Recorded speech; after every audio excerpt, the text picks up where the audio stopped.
Hello friend, नमस्कार। कैसे हैं आप सब? आई होप कि आप सब अच्छे होंगे और खूब बढ़िया से मन लगाकर पढ़ाई वढ़ाई कर रहे होंगे। तो जैसा कि आप लोगों को पता, हिंदी साहित्य का प्रश्न चल रहा है। आप लोगों को एक एक चैप्टर, पूरा चैप्टर वाइज मिल रहा है। तो आप लोग इसको बढ़िया कंटिन्यू लगे रहिए और अच्छे से इसको नोट कर लीजिएगा। जहाँ पे जो भी ना समझ में आए कमेंट में पूछ लीजिएगा कि कहाँ पर कौन सा समझ नहीं आ रहा है। तो चलिए आज के सेशन को स्टार्ट करते हैं। हेडिंग डाल लीजिएगा, हिंदी भाषा एवं साहित्य। बहुत ही इम्पोर्टेंट प्रश्न है और आप लोगों को यहाँ पर आज 30 प्रश्नों की श्रृंखला मिलेगी। एक से बढ़कर एक प्रश्न रखे हुए हैं यहाँ पर, जहाँ से जो परीक्षा में प्रश्न पूछे जाते हैं। तो चलिए स्टार्ट करते हैं।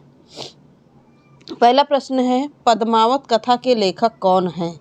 तो पद्मावत कथा के लेखक किसे माना जाता है? पद्मावत कथा है ये किसकी है? तो मलिक मोहम्मद जायसी की है। जायसी इनको रखा गया किस लिए? ये जायस के रहने वाले थे, इसीलिए इनको क्या कहा गया? मलिक मोहम्मद जायसी।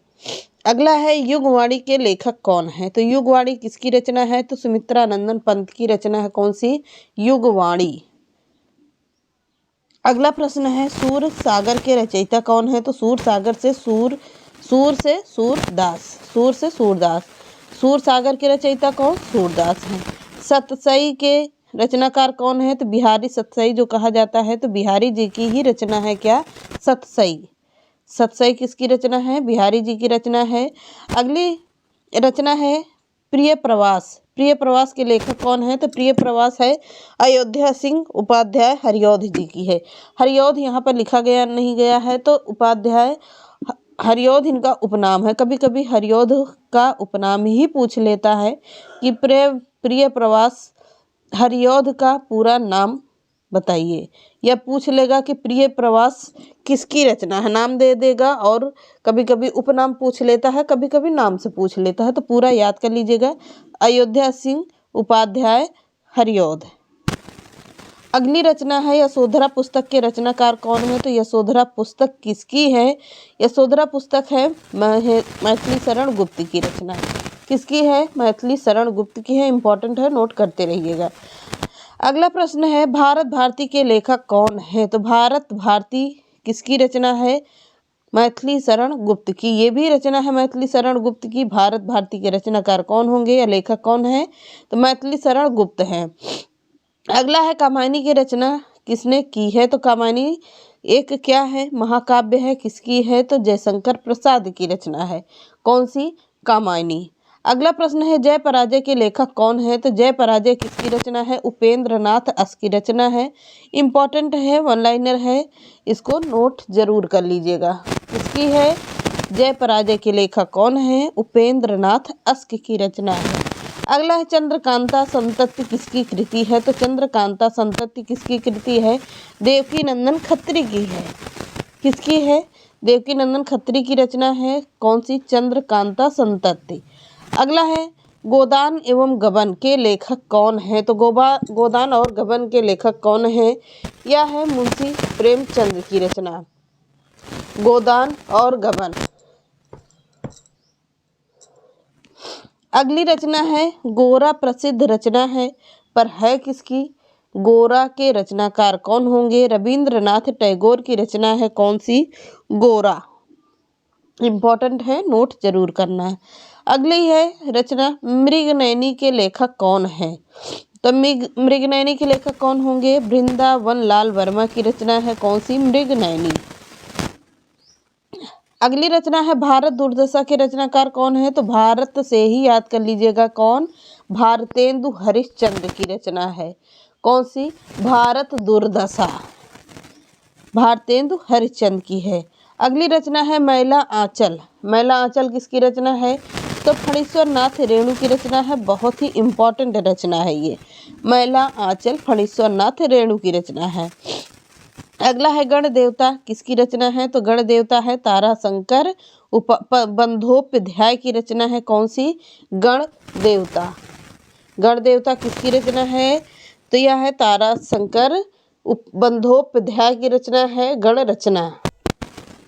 अगला प्रश्न देखते हैं, चरित्रहीन किसकी रचना है? तो चरित्रहीन है शरद चंद्र चटर्जी की रचना है। कौन सी? चरित्रहीन रचना है। अगला है मुगल शहजादी में से किसने प्रसिद्ध पुस्तक हुमायूं नामा लिखा है। तो मुगल शहजादी कौन थी, यह थी हुमायूं की बहन गुलबदन बेगम। गुलबदन बेगम ने क्या लिखा है, हुमायूं नामा लिखा है। कौन सी रचना किया है, हुमायूं नामा लिखा है। कौन थी वो, मुगल शहजादी थी, यानी कि हुमायूं की बहन थी। अगली रचना है चरक संहिता के रचनाकार कौन है। तो चरक संहिता किसकी रचना है, क्या है, चिकित्सा से संबंधित रचना है, पर है किसकी, चरक संहिता के रचनाकार कौन है, तो कौन होंगे आप लोग कमेंट करिएगा। और चरक संहिता किससे संबंधित पुस्तक पूछता है, तो यह किससे है, चिकित्सा से संबंधित पुस्तक है। किसकी, चरक संहिता चरवाक की पुस्तक है, शायद चरवाक ही आ रहा है ध्यान में कि चरवाक की पुस्तक है किस, चरक संहिता। तो याद करके देख लीजिएगा, आप लोग गूगल पे सर्च मारिएगा, अभी ध्यान नहीं आ रहा है, ना आए तो कल हमको बताना, हम बता देंगे, हम भी रिसर्च करेंगे, ध्यान नहीं आ रहा है आज। अगली है मिताक्षरा का संबंध किससे है। अगली रचना है मिताक्षरा, बहुत ही इम्पोर्टेंट रचना, वेरी वेरी करके इसको लगा लीजिएगा। मिताक्षरा के रचनाकार कौन हैं, तो आप लोग कमेंट करिएगा। है किससे संबंधित, तो हिंदू विधि से संबंधित रचना है। कौन सी, मिताक्षरा हिंदू विधि से संबंधित है। अगला है लीलावती पुस्तक संबंधित किससे है, तो लीलावती पुस्तक है गणित से संबंधित पुस्तक है। कौन सी, लीलावती। संस्कृत ग्रंथ अष्टाध्यायी का संबंध किससे है, तो संस्कृत ग्रंथ है अष्टाध्यायी पुस्तक है, किसकी है, तो यह है पाणिनि की पुस्तक है। किससे संबंधित है पूछता है, तो व्याकरण से संबंधित पुस्तक है। क्या, संस्कृत ग्रंथ अष्टाध्यायी किसकी है, यह संस्कृत की पुस्तक है किसकी, पाणिनि की है। किससे संबंधित है अगर पूछता है, तो व्याकरण से संबंधित पुस्तक है ये। अगला है कबीर दास के उपदेशों का सबसे महत्वपूर्ण संकलन किसमें मिलता है। तो कबीर दास ने जो उपदेश दिए हैं उनका संकलन किसमें मिलता है, तो बीजक में मिलता है। कौन सी रचना में, बीजक में मिलता है। अगला है वाल्मीकि द्वारा रामायण ग्रंथ की रचना हुई है, किस भाषा में हुई है। तो मैंने कल भी इसको पढ़ाया है कि वाल्मीकि के रामायण क्या है, संस्कृत भाषा में है। तुलसीदास ने जो लिखा है रामायण का अनुवाद किया है, उसका रखा है अवधी भाषा में रचना किया है। अगली रचना है महाभारत महाकाव्य का मौलिक नाम क्या है। तो महाभारत का सबसे पहले लिखिएगा रचनाकार कौन होंगे, वेद व्यास की रचना है महाभारत। इसका मौलिक क्या रखा गया है, इसका अनुवाद करके, तो यह जय संहिता रखा गया है। यह क्या है, तो यह है एक महाकाव्य। एक प्रश्न से 3 प्रश्न तैयार हुए। महाभारत है किसकी रचना, वेद व्यास की है। यह एक महाकाव्य है। महाभारत का अनुवाद कब करके इसका नाम क्या रखा गया, जय संहिता। क्लियर हुआ, आगे बढ़िए। बाबरनामा मूल रूप से लिखा गया है किस भाषा में, तो बाबरनामा तुर्की भाषा में लिखा गया है। किस भाषा में, तुर्की भाषा में। बाबरनामा लिखा किसने है, तो बाबर ने खुद अपनी आत्मकथा लिखी है। कौन सी, बाबरनामा। ये मरने के पहले ही अपनी आत्मकथा लिख गया था। जो भी बची खुची रचनाएं उसने इसके मरने के बाद किसने लिखा था, आपने कहाँ पर हमको दफनाया जाएगा, कहाँ पर क्या होगा, सब कुछ इसने अपनी पुस्तक में लिख दिया था। जो अधूरा बचा हुआ था उसको बाद में पूरा किया गया था। किसने पूरा किया था ये अभी याद नहीं है। अर्थशास्त्र कहीं मिलता भी नहीं इनके बारे में वैसे, कि इन्होंने इसका पूरा किसने किया था इस पुस्तक को, तो अभी तो शायद बहुत ही कहीं कई नामों से मिलता है, पर रियलिटी में किसने पूरा किया है ये अभी नहीं मिलता है, कहीं भी नहीं मिला है। तो अर्थशास्त्र किस विषय पर लिखी गई पुस्तक है, तो अर्थशास्त्र राजनीति के ऊपर लिखी गई पुस्तक है। कौन सी, अर्थशास्त्र। कौन है इसके रचनाकार ये बताइएगा आप लोग कमेंट करके कि आप लोग पढ़ते हैं कि नहीं पढ़ते हैं। 2-3 प्रश्न मैंने आप लोगों को बताया है कि आप लोग इसके उत्तर दीजिएगा। अर्थशास्त्र पुस्तक किसकी है और कैसी पुस्तक है, तो यह राजनीति के ऊपर लिखी गई पुस्तक है अर्थशास्त्र। अगला कबीर के दोहों का संग्रह है। का नाम क्या है? तो अभी तो इसको पहले मैंने शायद प्रश्न लिया है। कबीर के दोहों का संग्रह का नाम है बीजक। अगली पुस्तक है कालिदास के द्वारा लिखी गई रचना मालविकाग्निमित्रम। यह क्या है? कालिदास की रचना है क्या? मालविकाग्निमित्रम है। तो यह क्या है? तो यह एक नाटक है। अगला है